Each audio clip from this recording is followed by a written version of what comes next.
Welcome to मूल निवासी दर्पण।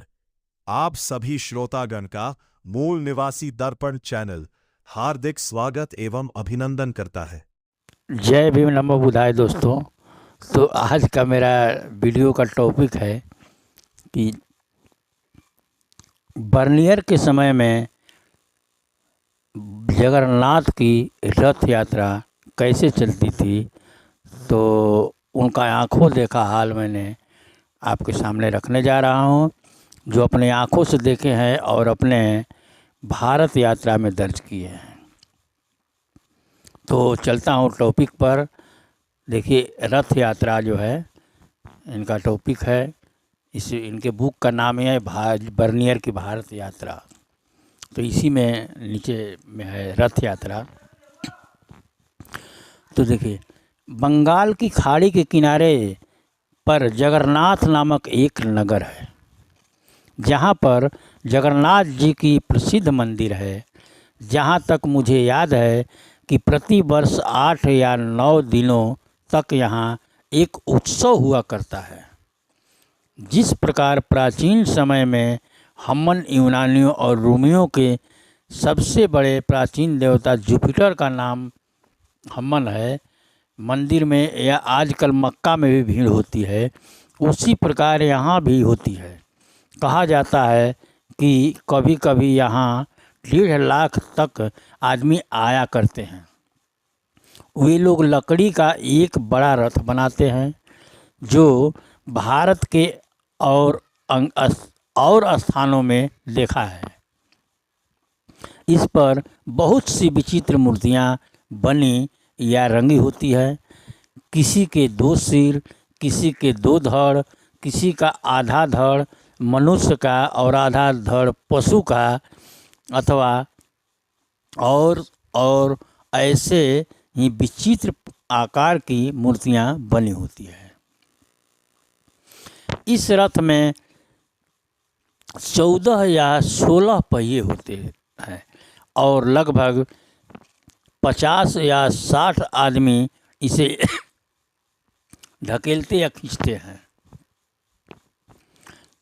इसके बीच में जगन्नाथ जी की मूर्ति रखी होती है, जिसे बहुमूल्य वस्त्र पहनाकर लोग अच्छी तरह सजा देते हैं और इस रथ को एक स्थान से दूसरे स्थान तक ले जाते हैं।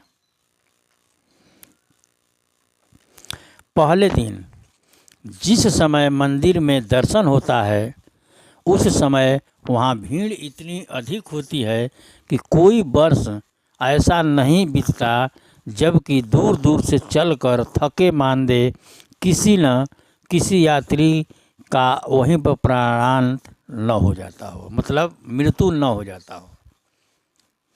जब सब लोग उस समय उस व्यक्ति की बहुत ही प्रशंसा करते हैं और कहते हैं कि वह बड़ा भाग्यवान था जो इतनी दूर से चलकर यहाँ आकर मरा।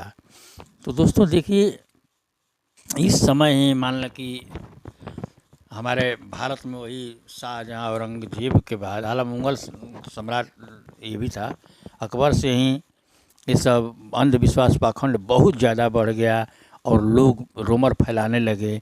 और जो मरता था, जैसे जगन्नाथ में पैदल चल के खाए बिना भूख और थकावट से मर गया, उसको लोग बोलते थे कि बड़ा भाग्यवान है और देखिए जगन्नाथ जी की कृपा है कि स्वर्ग में चला गया। इस स्वर्ग पर का लालच देते थे,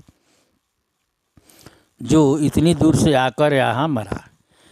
जिस समय रथ गड़गड़ाता हुआ चलता है, हमारे बर्नियर जी लिख रहे हैं कि जिस समय रथ गड़गड़ाता हुआ चलता है, उस समय बहुत से ऐसे व्यक्ति होते हैं जो धर्म पर विश्वास रखकर इसके भारी पहिए के आगे स्वयं गिर पड़ते हैं और उसी समय मर जाते हैं।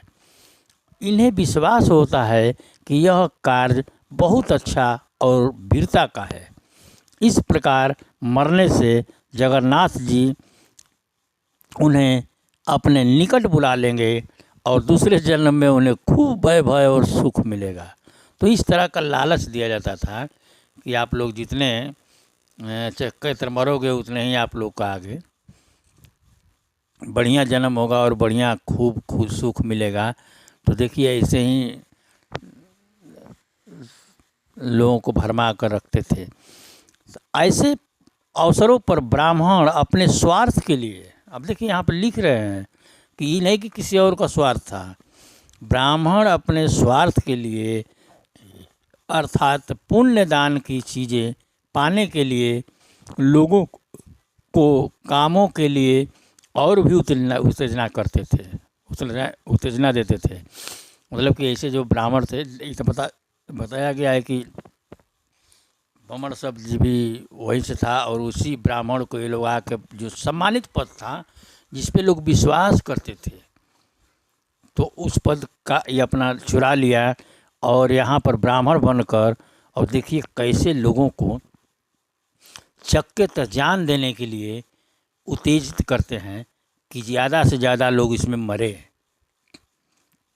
उत्तेजना देते हैं। और प्रायः ऐसी धूर्तता किया करते हैं कि यदि वह स्वयं पूर्ण रीति से उनसे परिचित न हो जाता तो मुझे कभी उन पर विश्वास न होता। अब इन लोग की धूर्तता की पोल कैसे खुलता है, जो समकालीन लेखक देखकर अपने आंखों से लिखते हैं तब पोल खुलता है। तो देखिए अब दूसरी कांड उसी में क्या व्याख्या कर रहे हैं हमारे बर्नियर जी कि वे लोग किसी एक सुंदर कन्या यानी कुमारी कन्या का जगन्नाथ जी से ब्याह करा देते हैं। माने एक सुंदर लड़की जो जिसका शादीशुदा न हो उससे जगन्नाथ जी से ब्याह करा देते हैं और रात को मंदिर में जगन्नाथ की मूर्ति के पास बैठाकर उसे विश्वास दिलाते हैं कि रात को स्वयं जगन्नाथ जी उसके पास आएंगे और उससे यह भी कह देते हैं कि इस वर्ष के शुभारंभ अपनी पूजा, सवारी, रथ और दान आदि के संबंध में जो कुछ भी जगन्नाथ जी को आवश्यक हो वह उनसे जगन्नाथ जी से पूछ लें कि आपको क्या चाहिए, किस चीज़ की सुविधा चाहिए, किस तरह का। वो जगन्नाथ जी जब जाएंगे रात में तो उनसे पूछ लेना है। अब देखिए उस कुंवारी कन्या को एक उनको मूर्ति से ब्याह करा कर फिर करते क्या थे कि हरामखोर ब्राह्मण कि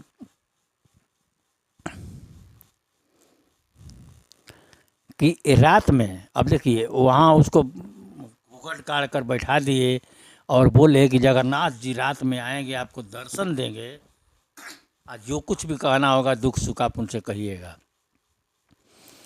तो देखिए रात के समय, ये हरामखोर नहीं तो क्या है, रात के समय चोर दरवाजे से एक पुजारी उस मंदिर में चला जाता है और उस कुंवारी कन्या के साथ संभोग करता है और जो चाहता है वहीं उस बेचारी को विश्वास करा देता है।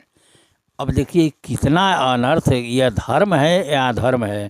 अब ऐसी बातों पर कोई बोले तो लोग बोलता है कि धर्म पर सवाल मत करो, धर्म पर सवाल मत करो। ये क्या धर्म है? उसी मंदिर में, जिस मंदिर में मूर्ति है, उसी मंदिर में उसको ब्याह करा कर लोग कन्या के रूप में खड़ा कर बैठाते हैं और चोर दरवाजे, पिछले दरवाजे से एक पुजारी जाकर उसका बलात्कार करता है और उसको बहुत तरह का तसल्ली देता है। सोचिए, संभोग करता है और जो चाहता है वही उस बेचारी को विश्वास करा देता है कि मैं जगन्नाथ हूँ और तुम्हारा हर समय कल्याण चाहूँगा। इस तरह का झूठ साँच बोल कर वो बेचारी के साथ शारीरिक संबंध संभोग करते हैं। दूसरे दिन फिर रथ पर उसी ठाट बाट के साथ जैसा पहले दिन बैठाई गई थी, जगन्नाथ जी की सह धर्मिणी बनाकर, मतलब उनकी पत्नी बनाकर उसके साथ बैठा दी जाती है और रथ एक मंदिर से दूसरे मंदिर की ओर प्रस्थान करता है। वहाँ पहुँचने पर यह ब्राह्मण उससे कहते हैं कि जो कुछ रात को उसने जगन्नाथ जी से सुना हो वह जोर से सब लोगों को कह सुनावे।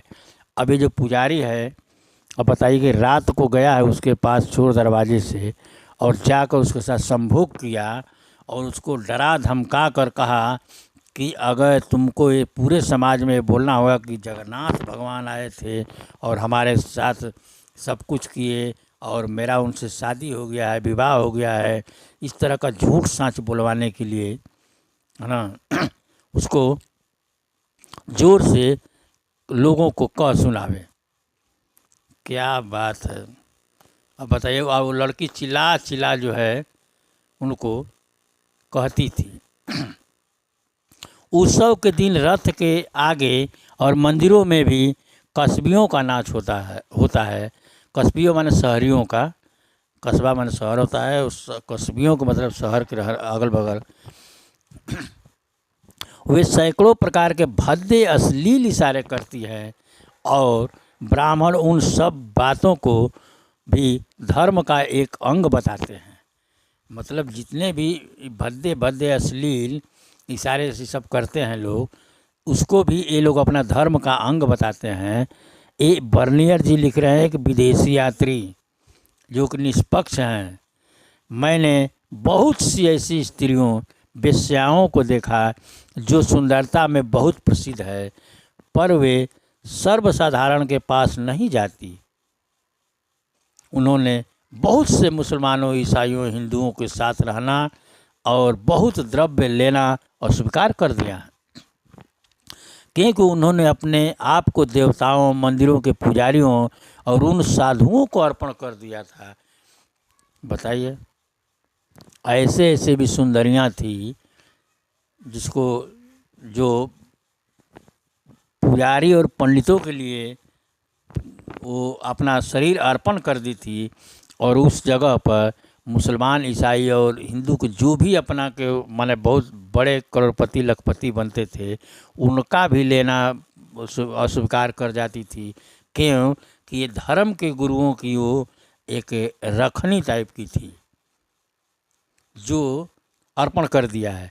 जो धूनी रमाए और जटा धारण किए मंदिरों में नंगे बैठे रहते हैं और जिनके संबंध की विशेष बातें मैं आगे चलकर करूँगा। तो दोस्तों देखिए, ऐसे ऐसे सुंदर सुंदर स्त्रियों को उस समय से ही ये शोषण करते आ रहे हैं और उन लोग को अध्यात्म के नाम पर, धर्म के नाम पर इतना डरा देते हैं, भय दिखा देते हैं कि वो लोग उनके साथ शारीरिक संबंध करने के लिए लाचार और विवश हो जाती है। तो दोस्तों, मेरा काम था सच को सामने रखना, विचार आपको करना है कि कैसा हमारा भारत था, माने 1000 वर्ष पहले और 1000 वर्ष के अंदर, 400-500 वर्ष के अंदर ये लोग कितने भारत को नर्क में ढकेल दिए। और आज 21वीं सदी में भी आप देख रहे हैं कि इस तरह का बहुत से अत्याचार धार्मिक स्थलों पर हो रहा है। तो मैं चाहूँगा कि अगर आपको वीडियो ये पसंद आया है तो कृपया लाइक, सब्सक्राइब, कमेंट, शेयर करें, और ताकि हम आगे अच्छे से अच्छे कंटेंट और रिसर्च कर आप लोगों के पास लाता रहूं। तो दोस्तों, इस वीडियो में इतना ही, फिर मिलेंगे अगले वीडियो में। तब तक के लिए आप अपने और अपने परिवार का ख्याल रखें। सबको जय भीम, नमो बुद्धाय, जय मूल निवासी, जय संविधान।